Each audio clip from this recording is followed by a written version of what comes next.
जगत गुरु शिव के इसी स्वरूप से साहब हरिंद्रानंद जी ने दुनिया के लोगों को अवगत कराया। उन्होंने एक आह्वान किया, एक संदेश दिया। ये संदेश उनके मन में जिस तरह से उतरा था, जिस तरह से ये घटा था, उसने उनके मन को समझा दिया था कि अगर यहाँ कोई गुरु सचमुच में है जो आज हमारे मन में फैले अंधेरे को दूर कर सकता है, तो महादेव के सिवा अब कोई नहीं। महादेव की शिष्यता, शिव की शिष्यता एकमात्र उपाय है, इसके सिवा अब कोई उपाय नहीं है। जब चारों तरफ विष ही विष हो, चारों तरफ जहर ही जहर फैला हो, और उसमें कोई अमृत की एक बूंद ले आता है, वो अमृत की एक बूंद इतनी कीमती है उस समय कि उसकी तुलना संसार की किसी भी चीज से नहीं की जा सकती। जब सारे तरफ प्राण लेने की होड़ मची हो और एक कोई आया हो जो प्राण की रक्षा करने वाला हो, तो उस समय उसकी अहमियत, उसका कद, उससे ज्यादा उस समय कुछ भी और जरूरी नहीं होता। हमारे आपके जीवन में जो अंधेरा है, गुरु शब्द से ही उसकी व्याख्या होती है। गुरु यानी अंधेरे से रोशनी की तरफ ले जाने वाले। गुरु जो हमारे मन में आत्म दीपो भव, आत्मा के तल पे खुद का दिया खुद बन जाने की प्रक्रिया, हमारी रोशनी हम खुद बन सके, दूसरे से रोशनी क्या मांगने जाए। ये रोशनी तो हमारे आपके मन में खुद पैदा हो सकती है। आज तक तो ऐसा नहीं हुआ। गुरु आए, सदगुरु आए, शिष्यों की परंपरा भी हुई, लेकिन गुरु और सदगुरुओं की इस लंबी श्रृंखला में कोई ऐसा नहीं रहा जिसने कहा हो कि आप स्वयं भी चल सकते हैं, आपके गुरु स्वयं शिव हो सकते हैं। शिव के शिष्य हुए, शिव के प्रशिष्य हुए, शिव के भक्त हुए। दुनिया ने उनको इतना पूजा कि यहाँ तक कहा कि ये द्वितीय महेश्वर है, ये महेश्वर शिव के रूप है धरती पे, जो चलते हैं, बोलते हैं, सब कुछ महादेव जैसा है।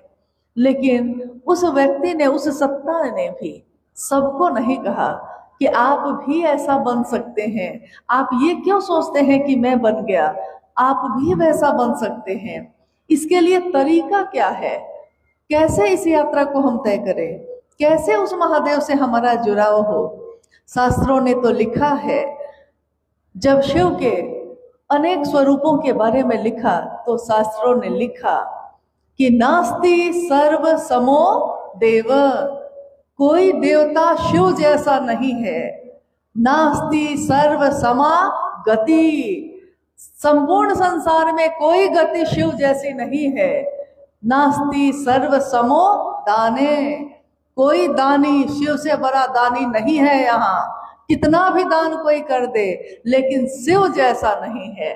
नास्ति सर्व समो रणे, शिव जैसा रण यानी योद्धा, लड़ने वाला, मनोबल को ऊंचा रखने वाला बनना है तो शिव जैसा बने, वैसा शिव जैसा फिर कोई नहीं है। साहब हरिंद्रानंद जी ने, शिव के शिष्य ने कहा, नास्ति सर्व समो गुरु, गुरु भी कोई शिव जैसा नहीं है। कोई गुरु होगा खंड में है, कोई गुरु है सदगुरु स्तर का है, कोई गुरु है नियम है, कानून है, वर्जना है। ये छोड़ कर आओ तब शिव की तरफ लेके जाऊंगा। कोई कहता है ब्रह्मचारी बन के आओ, कोई कहता है इस जाति या इस धर्म के बन के आओ। महादेव कहते हैं कि जो तुम हो, जैसे तुम हो वैसे ही आ जाओ। मैं गुरु के रूप में गहरी अंधेरी चेतना को भी रोशनी में लाता हूँ। मैं स्वयं गुरु हूँ, मैं गुरु भी हूँ, मैं सदगुरु भी हूँ, और मैं जगत गुरु शिव भी हूँ। साहब हरिंद्रानंद जी ने शिव के इस मोहक रूप को, इस सुंदर छवि को दुनिया को दिखाया। आज जिस जगह पे पहली बार शिव गुरु चर्चा का आयोजन हुआ है, बड़े स्तर पे हुआ है, आप सबके सहयोग से हुआ है। कहीं ऐसा भी है कि लाखों लोग शिव के शिष्य हैं और कहते हैं कि जहाँ सब कुछ अनुकूल हो, सब कुछ आपके मन के मुताबिक होता हो, वहाँ पे काम करना आसान होता है। लेकिन जब रास्तों पे कांटे बिछे हों और परिस्थितियां विपरीत हो, अनुकूल ना हो, तो क्या होता है? वो पथ क्या, पथिक कुशलता क्या, जिस पथ में बिखरे सूल न हो, वो पथ यानी वो रास्ता, पथिक उस रास्ते पे चलने वाला, उस पथिक की कुशलता, चलने का ढंग उसने सीख लिया है, तो उसकी कुशलता क्या अगर रास्ते में कांटे न बिछे हों। कांटे बिछे हैं और पथिक चलने वाला उन कांटों से बच के भी अपनी मंजिल तक पहुंचता है। वो नाविक जो धाराओं पे, नदी की धारा पे अपने नाव को चलाता है, वो नाविक की धैर्य कुशलता क्या जब धाराएं प्रतिकूल न हो। उस नाविक की धैर्य की कुशलता, धैर्य, शांति, संयम, कुशलता क्या जब धाराएं प्रतिकूल न हो, जब चारों तरफ मन में हिंसा है, मन में जलन है, मन में नफरत है, उस समय प्रेम की धारा ही सबको बचा सकती है। एकजुटता, एक साथ, एक सभा, एक हमारे गुरु, एक हमारे शिव, अगर समस्त जगत में हलाहल फैलता है तो कितने देवी देवता हैं, कितनी सत्ताएं हैं, लेकिन किसी के बारे में आपने नहीं सुना होगा कि उसने हलाहल का पान किया हो।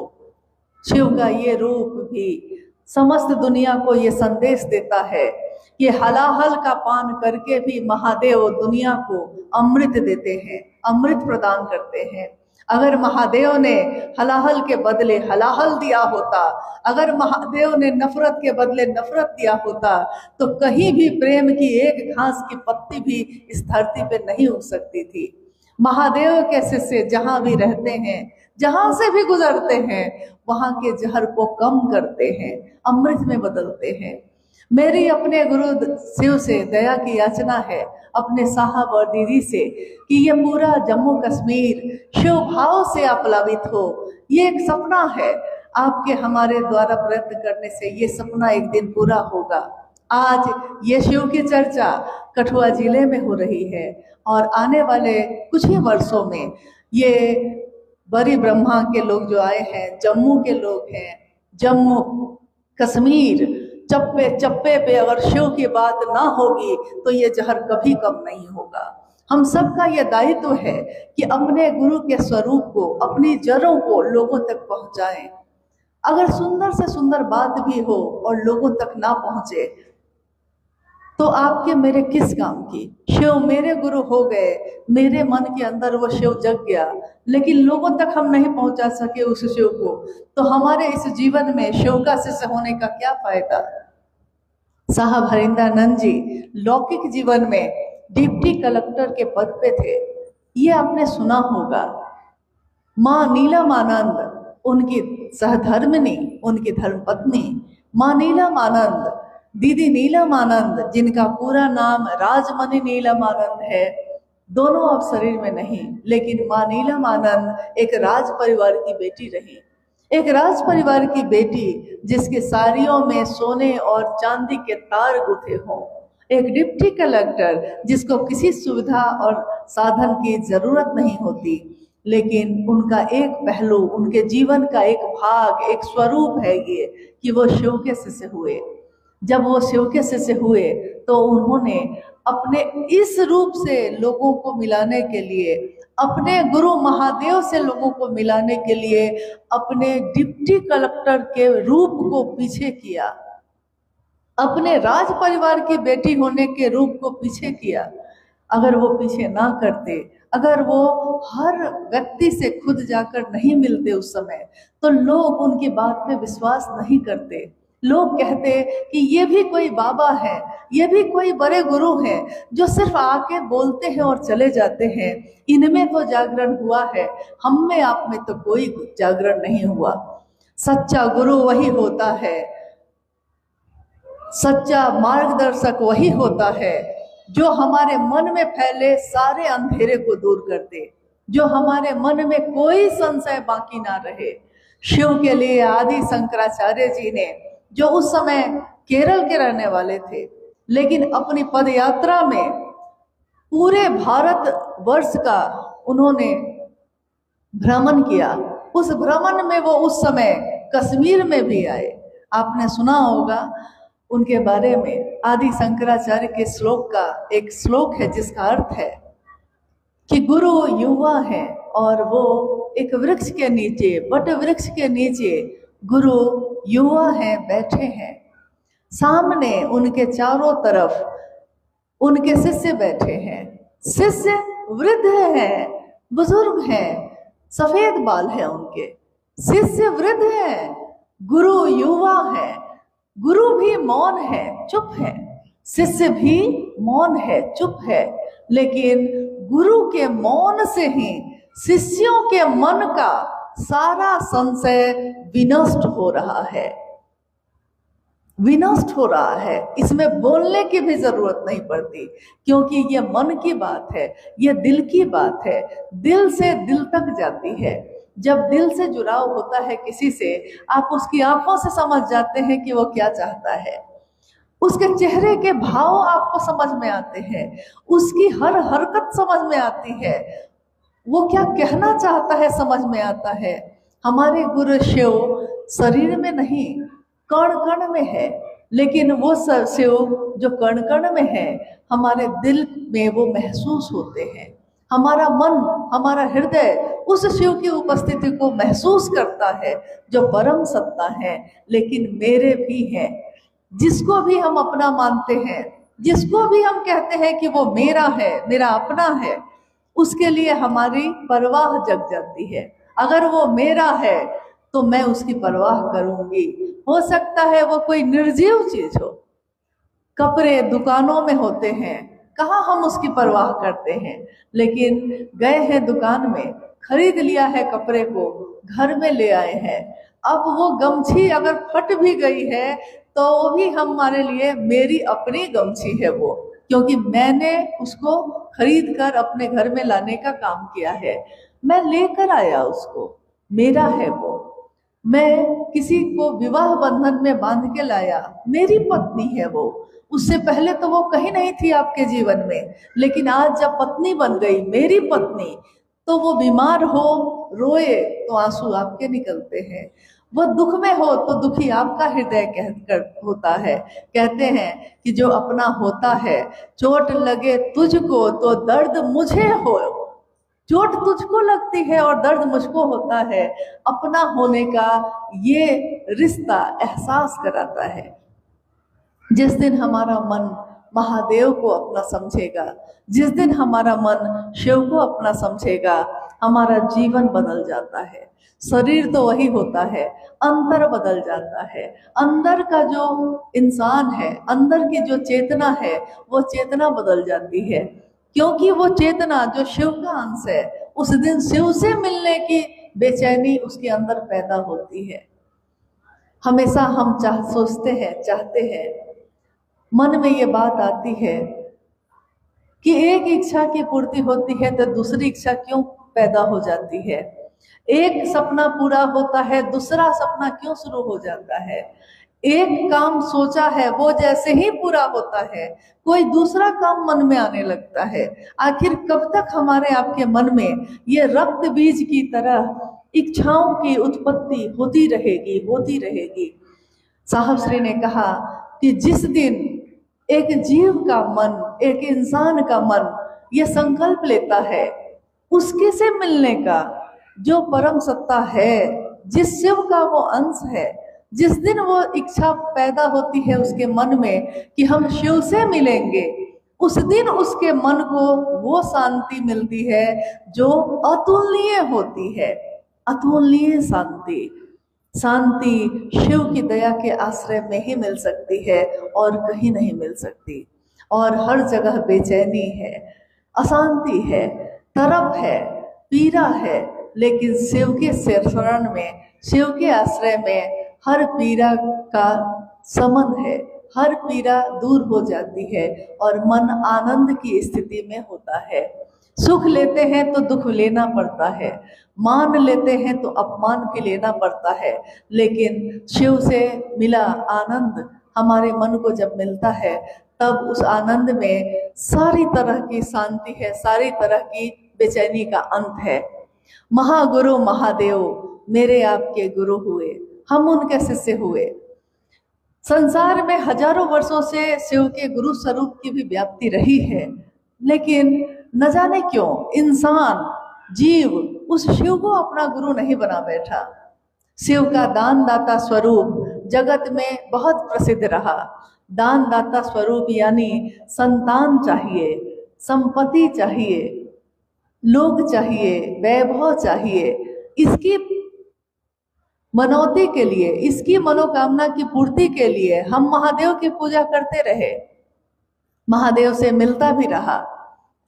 लेकिन जैसे ही महादेव से मिलता है फिर हम महादेव को भूल जाते हैं। महादेव का गुरु स्वरूप हमको आपको ये सिखाता है कि महादेव सिखाते हैं कि न्यूनतम व्यवस्था में भी सुखी रहा जा सकता है। संसार में अगर आपके पास सब कुछ भी हो और मन शांत ना हो, मन में सुख ना हो, तो वो मन सुखी नहीं होगा, तो आपके मन को भी, आपके शरीर को भी, आपकी दुनिया को भी दुखी करता ही रहेगा। मन सुखी है तो झोपड़ी में भी नींद आती है, मन सुखी ना हो तो महल में भी नींद की गोली खाने के बाद भी नींद नहीं आती। महादेव से आया ज्ञान हमको आपको मिला है। इन विकट स्थितियों में जहां हम रह रहे हैं आज, समझ में नहीं आता कौन अपना है कौन पराया है, लेकिन महादेव से उतरा ज्ञान हमको सिखाता है कोई यहाँ पराया नहीं है, सब अपने हैं। वसुधैव कुटुंबकम, ये पूरी धरती ही हमारा कुटुंब है, क्योंकि ये धरती महादेव की है। हम महादेव के, महादेव मेरा, तो धरती पे रहने वाला हर व्यक्ति, हर जीव भी मेरा। हम दूसरों को जो देंगे हमें वापस वही मिलता है। यह जीवन भवसागर एक ऐसा सागर है, एक ऐसा समंदर है जिसमें हम जो डालते हैं हमको वही दुगुना होके वापस आता है। दूसरों को प्रेम बांटिएगा, दूसरों को सम्मान दीजिएगा, दूसरों की कद्र कीजिएगा, आपको भी दुगुना मिलेगा। दूसरों को नफरत दीजिएगा, याद रखिएगा दुगुना मिलेगा। यहाँ धरती कुछ भी रखती नहीं है, जो हम देते हैं हमको वापस लेना पड़ता है। क्यों? इसमें, इस अमूल्य जीवन में, इंसान के इस रूप में हम आप उतरे हैं, आए हैं। क्या पता इंसान का ये शरीर फिर हमको आपको मिलेगा कि नहीं मिलेगा, कोई नहीं जानता। जीवन कब खत्म होता है कोई नहीं जानता। यह जीवन कागज की पुरिया, बूंद परे खुल जाना है। कागज की पुरिया की तरह ये शरीर, ये जीवन है। मौत की एक बूंद कब इसको खत्म कर देती है पता भी नहीं चलता। हमारे अपने हमारी आंखों के सामने चले जाते हैं। जब चले जाते हैं तो उस समय मन में वैराग्य पैदा होता है। उस समय हमको लगता है कुछ भी रखा नहीं है, क्यों ये बेचैनी है, कितनी संपत्ति चाहिए, कितनी सत्ता चाहिए, कितनी चीजें चाहिए, क्या ये सब मिल जाएगा तो हम सुखी हो जाएंगे, खुश हो जाएंगे।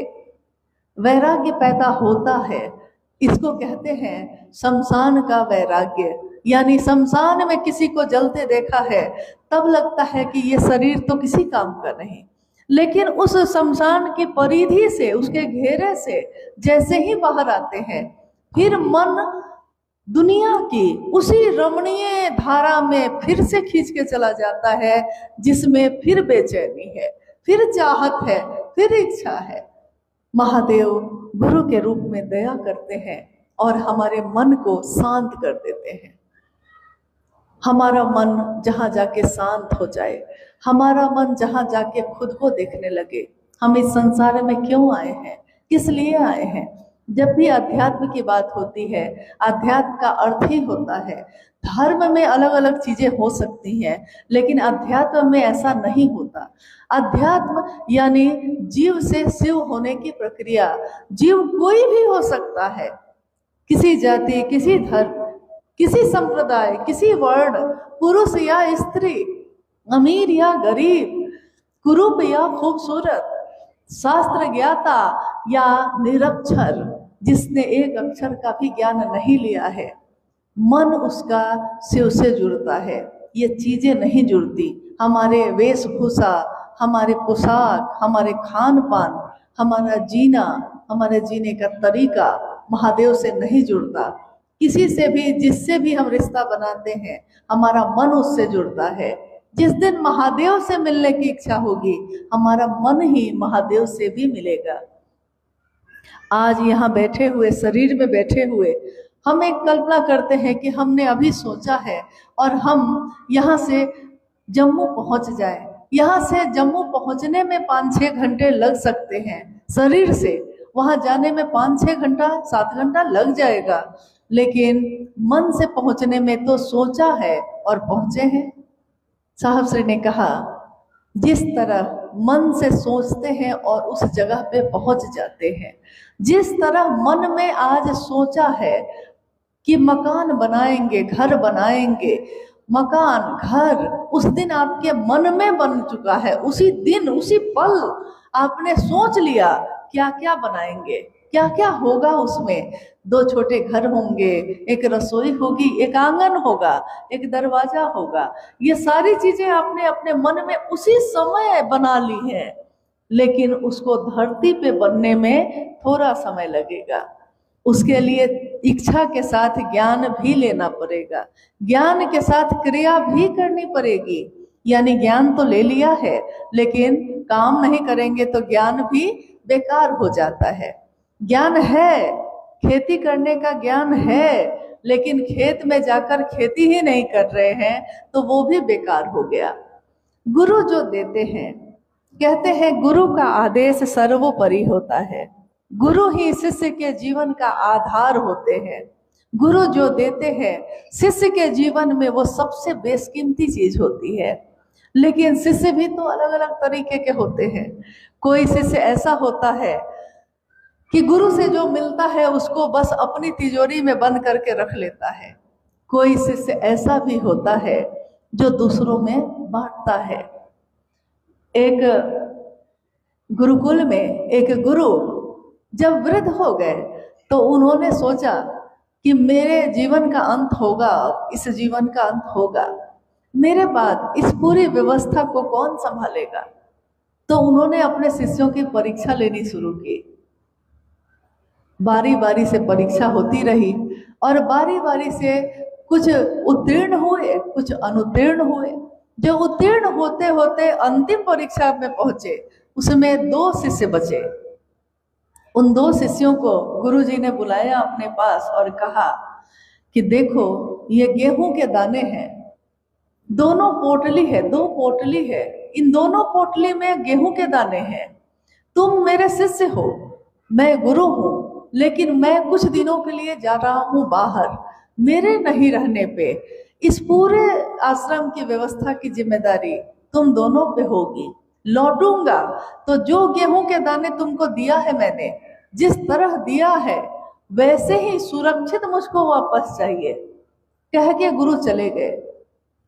कुछ समय के बाद, कुछ महीनों के बाद वो लौटे तो उन्होंने अपने दोनों शिष्यों को बुलाया और पूछा कि जो पोटली मैंने दी थी गेहूं की, कहाँ है वो, वापस लाओ। मेरी चीज थी, मैंने दी थी, रखने को दी थी, संभालने को दी थी, सुरक्षित रखने के लिए कहा था, सुरक्षित वापस लाओ। तो एक शिष्य तो दौड़ कर गया, तिजोरी खोला, उसने कहा गुरुजी आपकी दी हुई चीज थी, इतनी कीमती चीज गुरु ने दी है, गुरु की दी हुई चीज से कीमती क्या होगा। तो मैंने उसको सुरक्षित तिजोरी में रख छोड़ा है।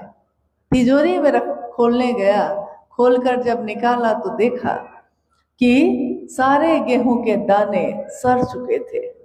गेहूं के दाने अगर तिजोरी में बंद कर दिए जाए तो वो सड़ जाते हैं, उसमें से फिर पौधे नहीं निकलते।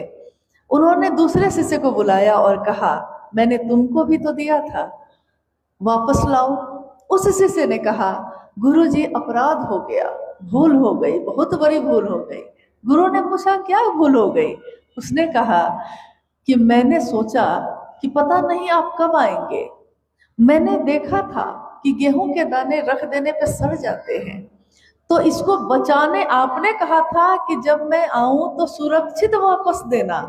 इसको बचाने का एक ही उपाय था कि मैं इसको खेतों में लगा दूं। तो मैंने आश्रम के पीछे की जमीन पे कुराई की, क्यारियां बनाई और इन गेहूं के दानों को उसमें लगा दिया। गुरु ने कहा मुझको दिखाओ। शिष्य गुरु को लेकर पीछे गया। गुरु ने देखा कि जो चंद दाने थे एक पोटली में, आज पूरे खेत में बालियों में लहलहा रहे हैं।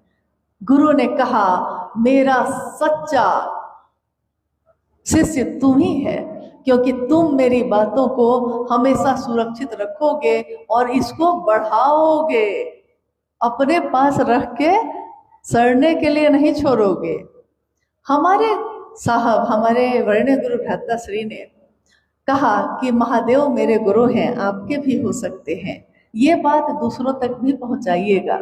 हम में से कुछ गुरु भाई गुरु बहन महादेव को गुरु तो मान लेते हैं, लेकिन फिर अपने अपने घर में बैठ के कहते हैं कि मैं तीनों सूत्र तो करता ही हूँ, मैं तो करता ही हूँ, मैं महादेव से दया भी मांगता हूँ, मैं महादेव की चर्चा भी अपने परिवार के लोगों के साथ कर ही लेता हूँ और मैं महादेव को प्रणाम भी कर ही लेता हूँ, तो मेरे तीनों सूत्र तो हो ही गए। और ये कह के वो कहते हैं कि मैंने गुरु का काम तो कर ही लिया है। क्या दूसरों के पास जाके कहने से ही होगा? और कुछ ऐसे भी होते हैं जो अपनी इसी परिस्थिति में भी निकलकर दूसरों के पास जाकर इस संदेश को सुनाते हैं, कहते हैं कि महादेव को गुरु मानकर देखिए ना। मैं ये नहीं कहता कि मैं कह रहा हूँ इसलिए मानिए, मैं ये कहता हूँ कि करके देखिए। कोई काम करके देखे बिना तो पता नहीं चलेगा कि उसका परिणाम होता है कि नहीं होता है। इसलिए नहीं मानना कि ये मुझको समझाएगा इसलिए मैं क्यों मानूं, ये सोचकर नहीं मानना, ये तो इंसान का स्वभाव नहीं होना चाहिए। कोई अगर बच्चा भी अगर अच्छी चीज देता है, अच्छा ज्ञान सिखाता है तो हम उससे सीखते हैं, लेकिन हम चुनते हैं कि हम क्या सीखना चाहते हैं। आज मेरे घर में छोटे छोटे बच्चे मोबाइल के बारे में हर चीज जानते हैं, मैं हर चीज नहीं जानती। जब जब मुझको समझ में नहीं आता है तो उस बच्चे को बुलाकर हम पूछ लेते हैं। बच्चा है मेरे सामने, पैदा हुआ है मेरे सामने, लेकिन मुझको मोबाइल चलाने का अगर कुछ ज्ञान नहीं है तो हम उसमें अपनी तौहीन नहीं समझते, हम उसको बुलाकर उससे सीख लेते हैं। गाड़ी चलाने जाते हैं, गाड़ी चलाने सिखाने वाला नवयुवक है, सीखने वाला हो सकता है वृद्ध होगा, लेकिन उस नवयुवक से गाड़ी चलाना सीख लेता है। ज्ञान ही तो है ना, ये भी तो ज्ञान है, ये ज्ञान लेने में उसको कोई शर्मिंदगी नहीं। लेकिन कोई अगर कहता है मैंने शिव को गुरु माना है, आप भी मान लीजिए भैया, आप भी मान लीजिए दीदी, तब वो कहता है तुम बताओगे मुझको, तुम बताओगे, ये ज्ञान तुम दोगे मुझको। और कहते हैं कि ज्ञान देने की, ज्ञान लेने की कोई उम्र नहीं होती। क्या पता किस मोड़ पे मुझको नारायण मिल जाएंगे, क्या पता कहाँ महादेव मिल जाएंगे, कौन जानता है। उस महादेव के तत्व को तो हम नहीं जानते। तव तत्वम न जानामि कीदृश्योसि महेश्वर। हे महेश्वर, ईश्वरों के भी ईश्वर महेश्वर, आपका तत्व क्या है हम नहीं जानते। तव तत्वम न जानामि यादृशोसि महादेव तादृशाय नमो नमः। हे महादेव, आपका जो भी तत्व है, आप जैसे भी दिखते हैं, आप जो भी हैं, हम आपको नमन ही कर सकते हैं और हमारे पास कुछ भी नहीं। मैं आती हूँ महादेव के पास, क्या दे सकते हैं हम महादेव को? महादेव को ना आपका चढ़ावा चाहिए, महादेव को ना आपके पैसे चाहिए। महादेव तो भाव सत्ता है, उनको हमारे आपके अंदर का भाव चाहिए। रीते हाथ आए हैं, खाली हाथ आए हैं, हाथ में फूल भी नहीं, हाथ में चढ़ावा भी नहीं, हाथ में गुरु दक्षिणा देने के लिए कुछ भी नहीं। लेकिन महादेव जब गुरु होते हैं तो गुरु दक्षिणा के रूप में वो क्या मांगते हैं, क्या चाहिए महादेव को? क्योंकि कोई भी गुरु जब होगा तो वो दीक्षा देगा, और दीक्षा देगा तो उसको गुरु दक्षिणा देने की परंपरा है। महादेव जगत गुरु शिव जब दीक्षा देते हैं तो ये विचार, इस विचार का प्रवेश कि हे शिव आप मेरे गुरु हैं, मैं आपका शिष्य हूँ, मुझ शिष्य पर दया करिए, इस विचार का संचरण, ये विचार सिर्फ है, ये एक सोच है, लेकिन इस सोच का प्रवेश मेरे मन में होना ही शिव की दीक्षा मानी गई। शिव शरीर में आके दीक्षा नहीं देते, वो हमारे विचार के माध्यम से हमारे मस्तिष्क में विचार आता है। याद रखिएगा, विचार हमेशा दिमाग में आता है, विचार दिल में नहीं आते, विचार दिमाग में आता है। लेकिन कोई कोई विचार सीधे दिमाग से दिल में प्रवेश करता है। सोचा और अपना माना, सोचा है लेकिन सोचा और तत्क्षण अपना मान लिया है, दिल में प्रवेश हो गया। ये विचार एक दिन गहरे होते जाते हैं। ये विचार कि वो मेरा दोस्त है एक दिन इतना गहरा होता है कि उसी मित्र के लिए हम जान की बाजी भी लगा देते हैं। मित्र है वो, लेकिन दो जिस्म एक जान बन जाते हैं। कभी विचार में था, भाव इतने गहरे हुए, और भाव भी गहरे होते होते प्रेम में बन गए, प्रेम भी गहरा होता है तो भक्ति बनती है, और शिव भक्ति का चरमोत्कर्ष है। उस शिव से मिलने के लिए क्या हमको भक्ति करनी होगी?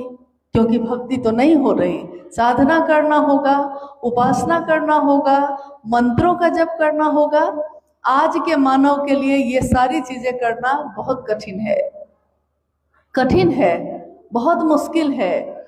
शांत जगह पे जाके महादेव की साधना करना शायद आसान है, चारों तरफ शांति छाई है तो मन को शांत कर रहे हैं, योग कर रहे हैं, योग से साधना, योग साधना से शिव से एकमेक होने की कोशिश कर रहे हैं। लेकिन जब चारों तरफ परेशानी हो, बच्चों के शोरगुल से माहौल गूंज रहा हो, घर भी याद आता है, रोटी भी याद आती है, व्यापार भी याद आता है, नौकरी भी याद आती है, उस परिस्थिति में भी अगर हमारे मन को महादेव याद आते हैं, इससे बड़ी साधना, इससे बड़ी उपासना और इससे बड़ा मंत्रों का जप का परिणाम और कुछ भी नहीं हो सकता। मंत्रों का जप हम क्यों करते हैं? जिस देवी से मिलना चाहते हैं, जिस देवता से मिलना चाहते हैं, हम उसके मंत्र का जप करना शुरू करते हैं। मंत्रों का निरंतर जप, यानी बार बार दोहरा रहे हैं, बार बार दोहरा रहे हैं, इसके लिए कि उस महादेव से या उस माँ दुर्गा से या जिसकी भी आप पूजा करते हैं, जो भी आपका इष्ट हो, उससे हमारा मन मिल जाए। इसके लिए हम मंत्रों का जप करते हैं। लेकिन उस मंत्र का अगर अर्थ मालूम ना हो, मंत्र है, अर्थ मालूम ना हो, अगर यहाँ की भाषा में कोई मुझसे बात करे, कोई जम्मू कश्मीर की भाषा में मुझसे बात करे और मुझको वो भाषा नहीं आती, तो भाषा सुनाई तो देगी मुझको, लेकिन समझ में उसका अर्थ नहीं आएगा। जब अर्थ समझ में नहीं आएगा तो हम उस शब्द के कहने के भाव को भी नहीं समझ सकेंगे। शिव पे बहुत सारे मंत्र हैं, संस्कृत में है, संस्कृत अगर किसी को नहीं आती तो अर्थ नहीं समझेगा, अर्थ नहीं समझेगा तो उसके चैतन्य से नहीं मिलेगा।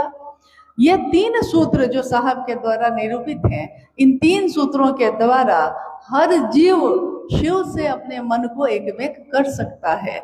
ये विधा है, ये तरीका है। महादेव जगत गुरु शिव की कुर्सी पे बैठे हैं। जगत है, लेकिन उस जगत गुरु शिव से मिला कैसे जाता है? शिष्य बनने की विधा क्या है, क्या तरीका है, कैसे मिलेंगे हम? आज तक किसी ने ये तरीका नहीं बताया था।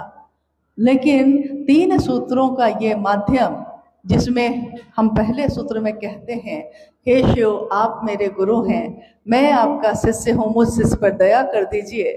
दूसरे सूत्र में हम शिव की चर्चा करते हैं, शिव की चर्चा सुनते हैं।